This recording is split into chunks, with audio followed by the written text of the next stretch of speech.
Halo semuanya, di video ini kami akan membahas tentang penegakan hukum di Indonesia. Kami, grup 4, beranggotakan saya sendiri, Sinta Lumban Gaul, dan teman-teman saya. Hai, saya Mutia Sangrija. Hai, saya Sinta Manik. Hai, nama saya Stephen Gilbert Bendawa. Perkenalkan, nama saya Marta Carolina Sinaga. Perkenalkan, nama saya Feni Pakpahan.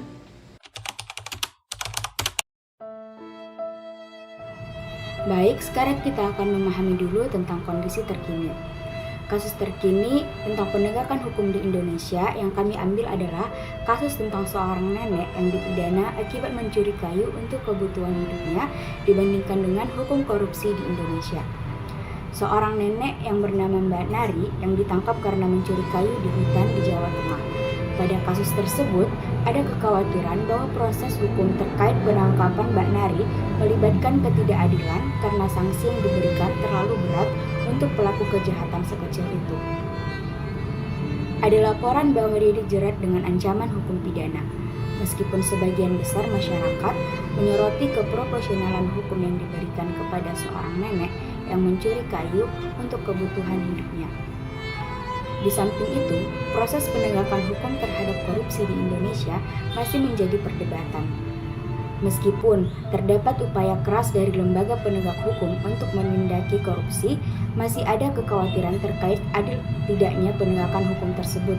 Beberapa orang berpendapat bahwa ada ketidakseimbangan dalam penegakan hukum terhadap kasus-kasus korupsi yang melibatkan orang-orang berpengaruh dibandingkan dengan masyarakat biasa. Satu contoh yang sering diperdebatkan terkait ketidakadilan dalam penegakan hukum terhadap korupsi adalah perbedaan perlakuan antara kasus yang melibatkan pejabat dengan orang-orang berpengaruh dengan kasus yang melibatkan warga biasa.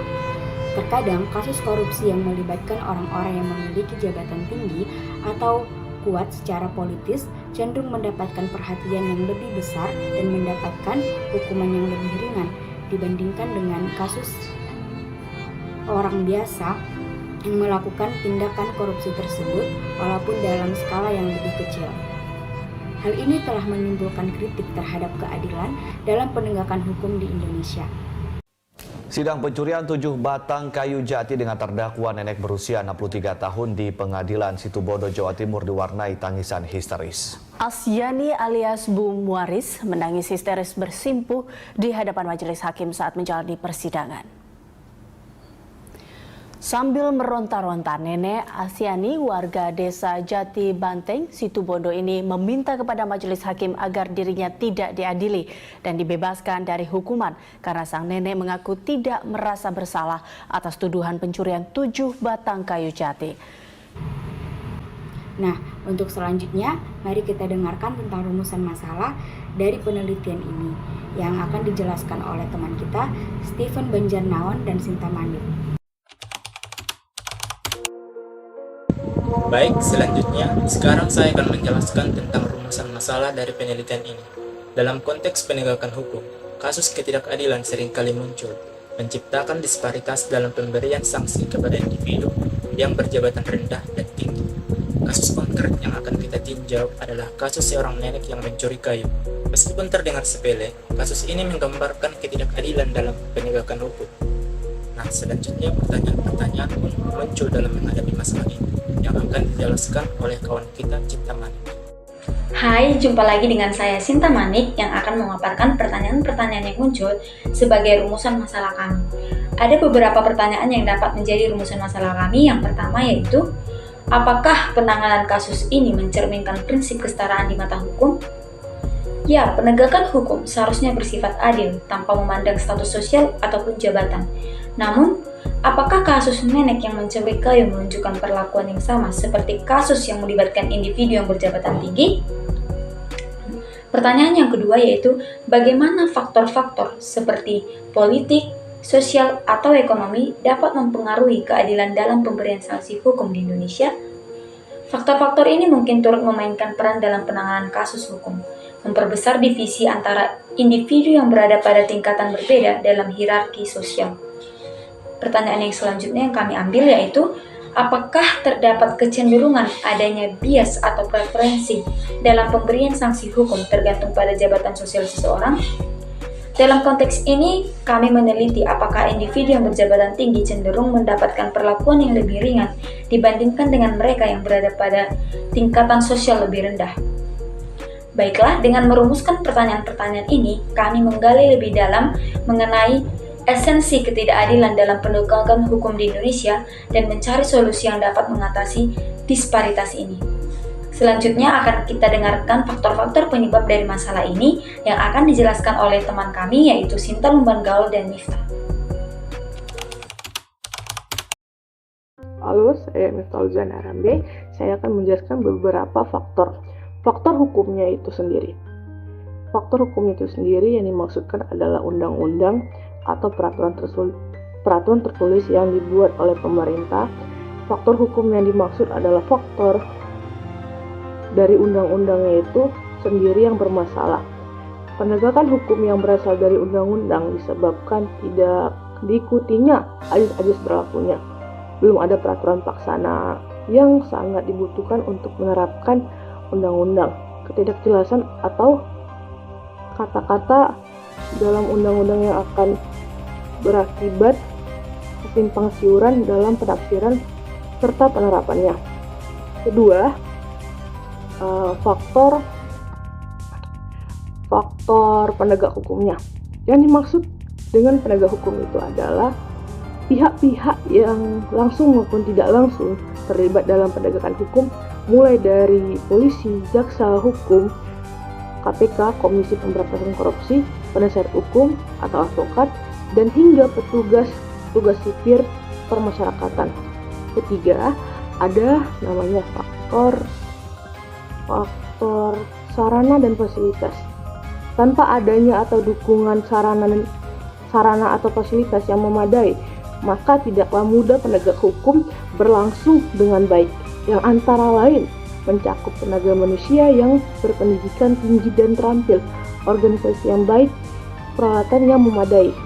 Oke, faktor-faktor selanjutnya akan dijelaskan oleh teman saya, Sinta Lumban Gaul. Saya, Sinta Lumban Gaul, akan melanjutkan penjelasan tentang faktor-faktor yang dapat memengaruhi keadilan di dalam penegakan hukum di Indonesia. Keempat adalah faktor masyarakat. Seorang penegak hukum harus mengenal stratifikasi sosial atau pelapisan masyarakat yang ada dalam suatu lingkungan, beserta tatanan status atau kedudukan dan peranan yang ada. Setiap stratifikasi sosial pasti ada dasar-dasarnya. Hal lainnya yang perlu diketahui dan dipahami adalah perihal lembaga-lembaga sosial yang hidup serta sangat dihargai oleh bagian terbesar warga-warga masyarakat yang ada. Dengan mengetahui dan memahami hal-hal tersebut, maka dapat memudahkan penegak hukum untuk mengidentifikasi nilai-nilai dan norma-norma atau kaidah-kaidah yang berlaku di lingkungan tersebut. Dalam garis besar, masyarakat di Indonesia terbagi dua, yaitu masyarakat kalangan atas atau orang kaya dan kalangan bawah atau orang miskin.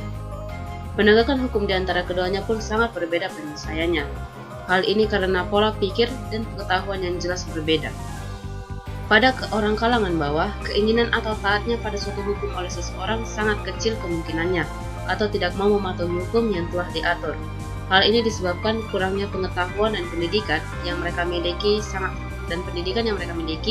sangat terbatas, dan tidak dapat mengetahui bahwa ada sanksi yang akan mengikat jika dilanggar.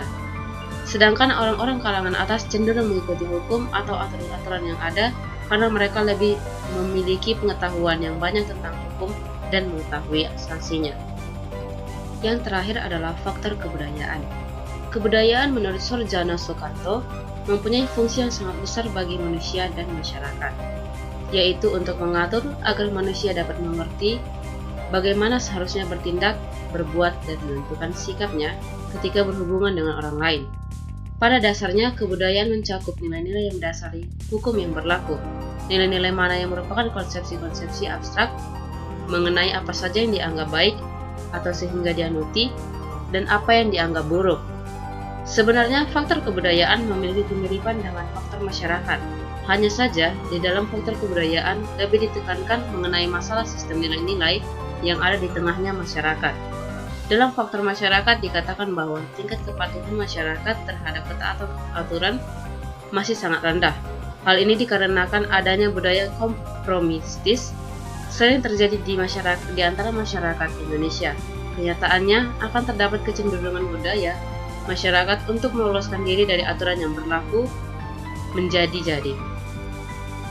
Dalam penegakan hukum, jelaslah bahwa kelima faktor yang sudah saya dan teman saya minta jelaskan dalam realitas hubungannya akan saling berkaitan erat dengan antara satu yang lainnya.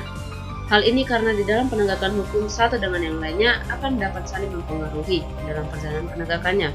Kelemahan yang satu berdampak kepada kendala yang lainnya karena keseluruhannya menjadi hal pokok dalam penegakan hukum.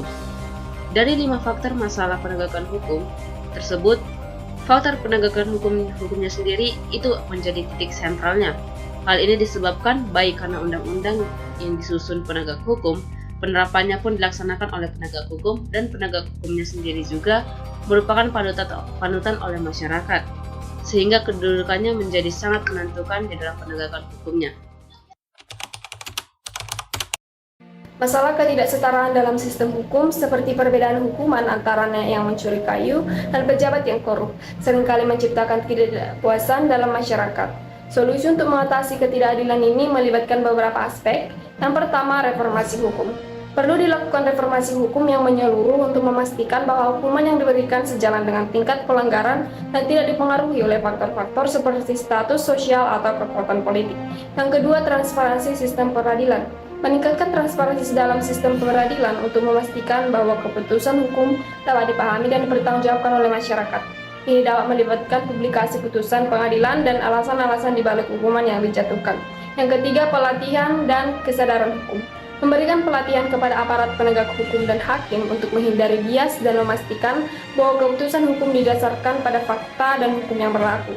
Selain itu, meningkatkan kesadaran hukum di kalangan masyarakat dapat membantu mengurangi ketidakpuasan. Yang keempat, melakukan peninjauan ulang hukuman. Menyusun mekanisme yang memungkinkan peninjauan ulang hukuman secara objektif. Jika terdapat perbedaan hukuman yang tidak adil, harus ada proses untuk meninjau kembali kasus tersebut dan memastikan konsistensi dalam penerapan hukuman. 5. Partisipasi masyarakat. Pada partisipasi masyarakat melibatkan masyarakat dalam proses perbaikan sistem hukum.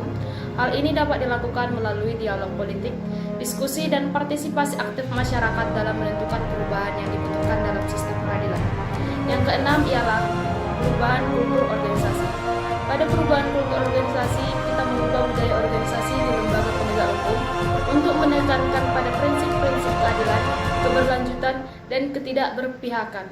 Hal ini termasuk memastikan bahwa tidak ada diskriminasi dalam penanganan kasus. Yang ketujuh ialah penguatan sistem pengawasan. Pada sistem ini ialah meningkatkan peran lembaga-lembaga pengawas independen untuk memastikan bahwa penegakan hukum dan pengadilan dilakukan secara adil dan transparan. Hal ini juga dapat melibatkan peran media sebagai penjaga keadilan. Melalui kombinasi upaya yang telah kami sebutkan, diharapkan akan lebih adil dan merata, di mana setiap individu tanpa memandang status sosial atau politik dapat menerima hukuman yang sesuai dengan pelanggaran yang dilakukannya. Terima kasih.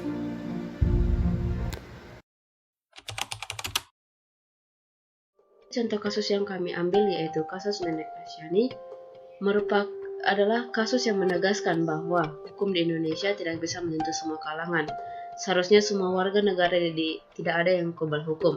Tapi lihatlah, hanya karena 7 batang kayu yang harganya tidak seberapa dan tidak memberikan kerugian untuk negara telah menyeret warga miskin ke dalam masalah hukum. Sementara itu di luar sana banyak pejabat pemerintah yang sudah jelas merampok harta rakyat, bahkan bekerja sama dengan pihak asing menguruk kekayaan sumber daya alam milik rakyat dan dibiarkan bebas. Kalaupun ada yang tertangkap, hukuman yang diberikan tidak sepadan, bahkan masih bisa menikmati fasilitas mewah di dalam penjara. Inilah akibat hukum kapitalisme buatan manusia. Siapa yang memiliki uang dan kekuasaan akan mudah lolos dari jerat hukum, tapi yang tidak punya uang dan kekuasaan akan selalu menerima ketidakadilan.